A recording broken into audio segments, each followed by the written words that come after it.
Assalamualaikum. Our today's topic is ELISA. ELISA stands for Enzyme Linked Immunosorbent Assay. इस video में हम briefly explain करेंगे about ELISA. ELISA is a biochemical test. ठीक है, इसके अंदर हम एंटीजन इन एंटीबॉडीज वगैरह को डिटेक्ट करते हैं कि बॉडी में एंटीजन या एंटीबॉडी प्रेजेंट है कि नहीं। अगर प्रेजेंट है तो कितनी अमाउंट में प्रेजेंट है। ठीक है, it means it's a qualitative as well as quantitative test. ठीक है, आपको पता होगा क्वालिटेटिव यानी कि कोई चीज अगर मौजूद है या नहीं ये मालूम करना है, इज इट इज प्रेजेंट और नॉट। ठीक है, और क्वांटिटेटिव क्या है, if it is present then in how much quantity does it is present। ठीक है, क्वांटिटी से आप समझ ले क्वांटिटी, राइट। इसके अलावा ये बहुत सेंसिटिव है। ठीक है, कोई भी क्वांटिटी अगर प्रेजेंट है, बहुत माइन्यूट अमाउंट में प्रेजेंट है ना, तो ये वो भी डिटेक्ट कर लेता है। ठीक है, ओके। तो ये आप किट देख रहे हैं, this one ELISA is performed in this kit। इसे कहते हैं 96 well माइक्रो टाइटर प्लेट। ठीक है, इसकी वेल्स जो है ना 96 है और एक वेल के अंदर एक रिएक्शन परफॉर्म करते हैं। ठीक है, फिर हमें पता कैसे चलता है कि क्वांटिटी कितनी है, तो हम इसे ELISA रीडर में डालते हैं। ELISA रीडर इसे डिटेक्ट करके, इसे रीड करके और हमें बताते हैं कितनी क्वांटिटी प्रेजेंट है। वैसे आप अब विजुअली भी देख सकते हैं कि ये देखें कितना लाइट कलर है इसका और इस वाले वेल का कितना डार्क कलर है कंपैरेटिवली, और इसका सबसे ज़्यादा डार्क है, इसका और इसका। ठीक है, और ये वाले देखें कितना लाइट है। तो इस तरह से हम इनकी क्वांटिटी भी देख सकते हैं कि कितनी अमाउंट में ये प्रेजेंट है, but of course we can't tell accurately कि कितनी अमाउंट में प्रेजेंट है। ठीक है, तो इसलिए हम ELISA रीडर यूज़ करते हैं, राइट। इसके अलावा इसके प्रिंसिपल क्या है। सबसे पहला प्रिंसिपल ये है कि सबसे पहले एंटीजन इन एंटीबॉडी कॉम्प्लेक्स बनेगा इसके अंदर, उसके बाद में इसमें सबस्ट्रेट डलेगा। ठीक है, जब सबस्ट्रेट डलेगा तो फिर एंजाइम और सबस्ट्रेट का रिएक्शन होगा जिसकी वजह से कलर्ड प्रोडक्ट मिलेगी हमें। तो पहले क्या होगा, ये हमारी क्या है, दिस इज एंटीजन। एंटीजन या तो हम सैंपल से डालेंगे या फिर हम इससे कमर्शियली अवेलेबल एंटीजन यूज करेंगे। इसके बाद में एंटीबॉडीज डलेगी इसके ऊपर, फिर एंजाइम लिंक्ड एंटीबॉडी आएगी, इसके बाद में इसमें सबस्ट्रेट डलेगा और सबस्ट्रेट डलने के बाद में रिएक्शन प्रोड्यूस होगा। Reaction will be in terms of colour. ठीक है, तो कलर जब हमें दिखेगा, जैसे कि हमने इसमें देखा, यहाँ पर हमें कलर दिख रहा है ना, कलर्ड कंपाउंड, राइट। तो इस कलर की बुनियाद पर हम कहेंगे कि ये कितना इंटेंस है, कितनी क्वांटिटी इसमें प्रेजेंट है, रिएक्शन परफॉर्म हो चुका है। ये क्या है, इंडिकेशन है। Colour is an indication basically. ठीक है, okay. So here are 4 types of ELISA. Number 1 is direct ELISA, indirect ELISA, sandwich ELISA and competitive ELISA. ठीक है, तो 4 टाइप ELISA की, direct, indirect, sandwich and competitive. ये हम one by one देख लेते हैं ये है क्या चीज बेसिकली। इन डायरेक्ट ELISA में क्या होता है कि हमारे पास वेल है, ये जो आप ये चीज देख रहे हैं, this is a single well. ठीक है, ये जो आप एक सिंगल वेल है, this is a single well of a 96 well micro titre plate. इसका नाम आपको याद रखना होगा because it's really important. Direct ELISA में ये है एक वेल है of 96 well micro titre plate. ठीक है, इसके अंदर हम क्या डालेंगे, सैंपल, एंटीजन होगी। सैंपल में क्या होगी, एंटीजन। ठीक है, एंटीजन डल गई। अब ये जो सरफेस है इस वेल की सरफेस वो बहुत ज्यादा स्टिकी है, इसलिए एंटीजन इस पर स्टिक हो जाएगी, राइट। उसके बाद में क्या होगा, ये एंटीजन पर स्टिक हो चुकी है। इन दिस स्टेप आप देख लें एंटीजन जो है सरफेस पर स्टिक हो चुकी है। इसके बाद में हम इसकी वॉशिंग करेंगे ताकि जो सराउंडिंग में एक्सेस, यहाँ भी कुछ एंटीजन लगी हुई होंगी, यहाँ भी और यहाँ भी, जो एक्सेस बची हुई है सरफेस पे स्टिक होने के अलावा जो एक्सेस बची हुई है, वॉशिंग के प्रोसेस से वो सारी क्या हो जाएंगी, वॉश अवे हो जाएंगी। ठीक है, और फिर सरफेस ब्लॉकिंग कर देंगे। ठीक है, वॉश अवे हो गई वो सारी एक्सेस। उसके अलावा बाद क्या करेंगे हम, सरफेस ब्लॉकिंग। सरफेस ब्लॉकिंग क्यों करेंगे, द रीजन इज कि ये जो सरफेस है बहुत ज्यादा स्टिकी है, ठीक है, ये वाली सरफेस भी और ये वाली सरफेस भी, ये सारी सरफेस बहुत ज्यादा स्टिकी है। ऐसा ना हो कि हम अपनी जो इंडिकेटर एंटीबॉडी है वो डालें और वो इस जगह पर अटैच हो गई और फिर हम सबस्ट्रेट डालें और कलर भी आ गया, हम समझेंगे यार कि जो हमारा रिएक्शन है वो कंप्लीट है और ये जो चीज है एंटीबॉडी या एंटीजन व्हाटसोएवर ये इस रिएक्शन में मौजूद थी तभी कलर मिला है। ठीक है, तो इस चीज को अवॉइड करने के लिए हम क्या करते हैं, सरफेस ब्लॉकिंग। और सरफेस ब्लॉकिंग किससे करते हैं, सरफेस ब्लॉकिंग कोई भी ऐसी चीज से करते हैं जो नॉन रिएक्टिव हो। ठीक है, जैसे कि स्किम्ड मिल्क हो सकता है या फिर बोवाइन एल्ब्यूमिन सीरम हो सकती है इसके लिए, to block the surface of a single well, right? अच्छा, इसके अलावा क्या है, फिर इसके अंदर क्या डलेगी, एंजाइम लिंक्ड एंटीबॉडी। अब आप ये समझे एंजाइम लिंक्ड एंटीबॉडी क्या है।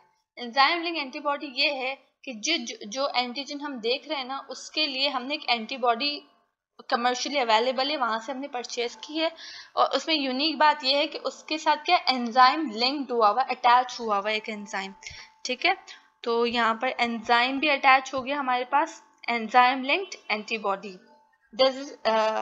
This thing is enzyme linked antibody. ठीक है, अब इसके अंदर जाएगा सबस्ट्रेट, वॉशिंग भी करेंगे, वॉशिंग के बाद इसमें जाएगा सबस्ट्रेट।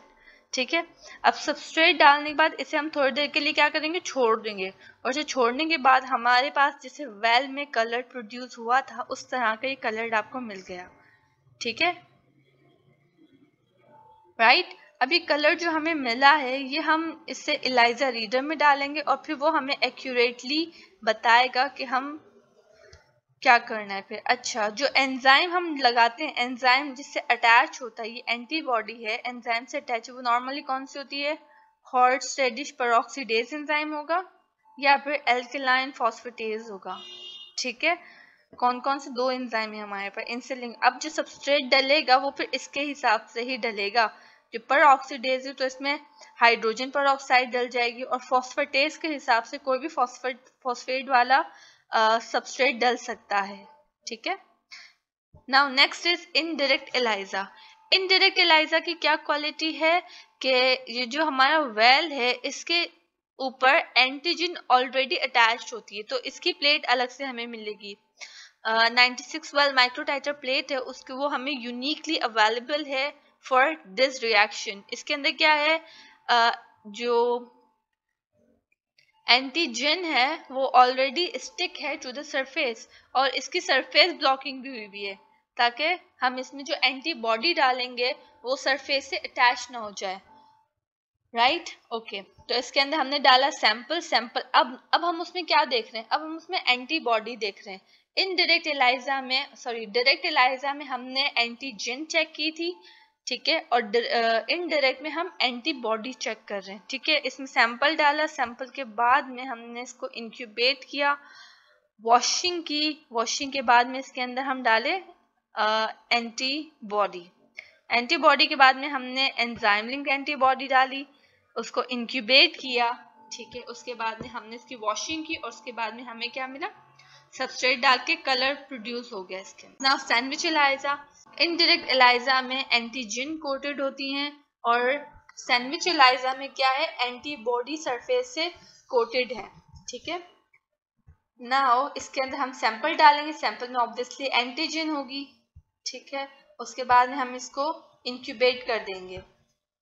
उसके बाद वॉशिंग के बाद में जो इस पर अटैच, जो इसके लिए स्पेसिफिक एंटीजन थी सैंपल में मौजूद, वो इस पर अटैच हो गई। ठीक है, बाकी जो रिमेनिंग थी वो सब वॉश ऑफ हो चुकी हैं। इसके बाद में हम इसमें क्या डालेंगे, एंजाइम लिंक्ड एंटीबॉडी।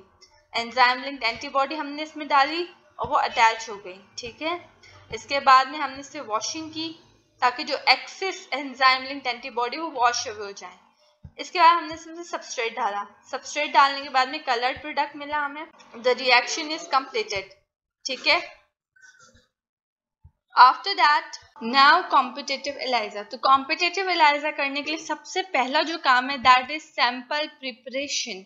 तो सैंपल प्रिपेयर करने के लिए क्या करना होगा, this is your test tube. Test tube में हमें दो तरह की एंटीजन डालनी होगी। नंबर 1 इज ब्लड एंटीजन, ठीक है। हम इसमें जो ब्लड एंटीजन है यानी सीरम, तो ये कैसे निकालेंगे? जो हमारे पास ब्लड है, ठीक है, ब्लड को हम सेंट्रीफ्यूज करेंगे और सेंट्रीफ्यूज करने के बाद में आपको पता होगा जो सॉलिड पार्ट है वो नीचे रह जाएगा और जो लिक्विड पार्ट है वो सुपरनेटेंट में आ जाएगा। तो वहां से हमें क्या मिलेगा? हमारे पास ब्लड एंटीजन, हम वो डालेंगे। और इसके अलावा इक्वल अमाउंट में हम डालेंगे commercially available, that is enzyme linked antigen, वो डालेंगे, ठीक है। ये और ये, ठीक है, दोनों हम क्या डालेंगे? इक्वल अमाउंट में, ठीक है, इक्वल अमाउंट में डालेंगे और इसे हम मिक्स करेंगे, ठीक है। This is the first process of competitive ELISA, क्योंकि इसका नाम इसलिए क्योंकि यहाँ कॉम्पिटिशन होगा, ठीक है। तो हमारा सैंपल प्रिपेयर्ड हो गया। अब क्या करेंगे?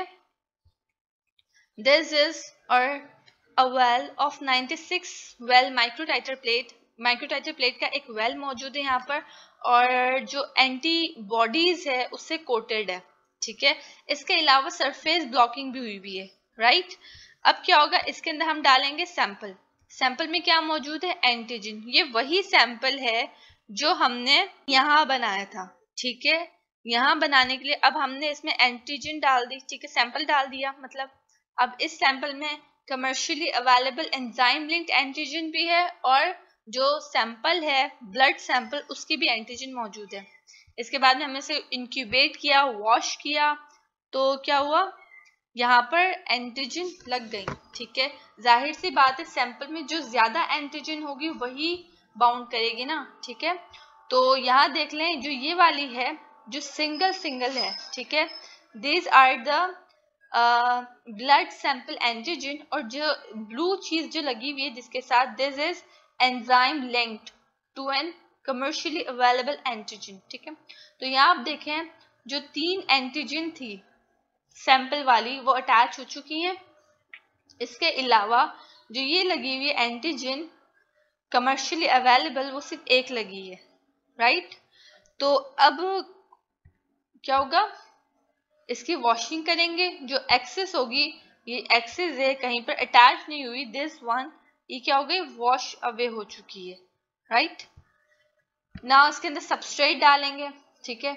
ऑब्वियसली एंजाइम यहाँ एक ही लगा हुआ है तो सबस्ट्रेट डालने से जो कलर प्रोड्यूस होगा वो भी क्या होगा? लेस ही कलर प्रोड्यूस होगा इसके अंदर, ठीक है, राइट। नाउ इससे हमें क्या पता लगता है? ठीक है, इसमें जो कलर प्रोड्यूस हुआ वो उतना ही था जितना इसमें एंजाइम थे, ठीक है।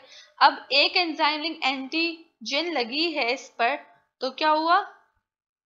कम कलर प्रोड्यूस हुआ, ठीक है। अगर प्रोडक्ट के सिग्नल कम है, ठीक है, इसका मतलब ब्लड एंटीजन ज्यादा है।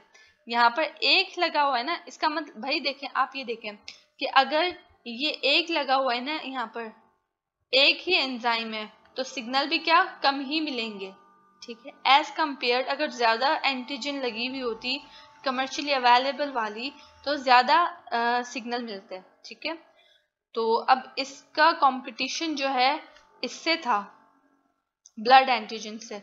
तो ब्लड एंटीजन ब्लड में ज्यादा थी, दैट्स वाई सारी जो एंटीबॉडीज है उन पर जो प्लेसेस मौजूद है वो इन ब्लड एंटीजन ने ऑक्यूपाई कर ली, राइट।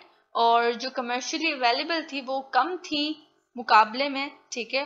तो क्या हुआ? उन्होंने कम जगह रोकी। तो इस तरह से हमारी आइडेंटिफिकेशन ऐसे होती है अगर प्रोडक्ट के जो सिग्नल हैं वो कम मिल रहे हैं, क्योंकि कम कंपैरेटिवली जो कमर्शियली अवेलेबल एंटीजन है वो कम थी, दैट्स वाई प्रोडक्ट के सिग्नल भी कम है, ठीक है। इसका मतलब ये है कि जो रिमेनिंग प्लेसेस थी एंटीजन के एंटीबॉडी के ऊपर, उसके ऊपर ब्लड एंटीजन आकर बैठ गई और इसलिए सिग्नल प्रोड्यूस नहीं हो पाए। अच्छा, हम इन 4 टाइप के एलाइजा को यूज कहाँ करते हैं? Where do we use these 4 types of ELISA? Obviously in lab, ठीक है।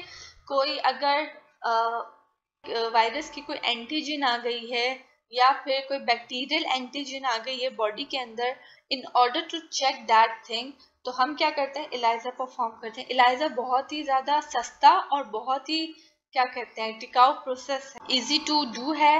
अगर आपको इस वीडियो से हेल्प मिल रही हो, please do like it and subscribe to my channel. It will support me. Thank you. Allah Hafiz.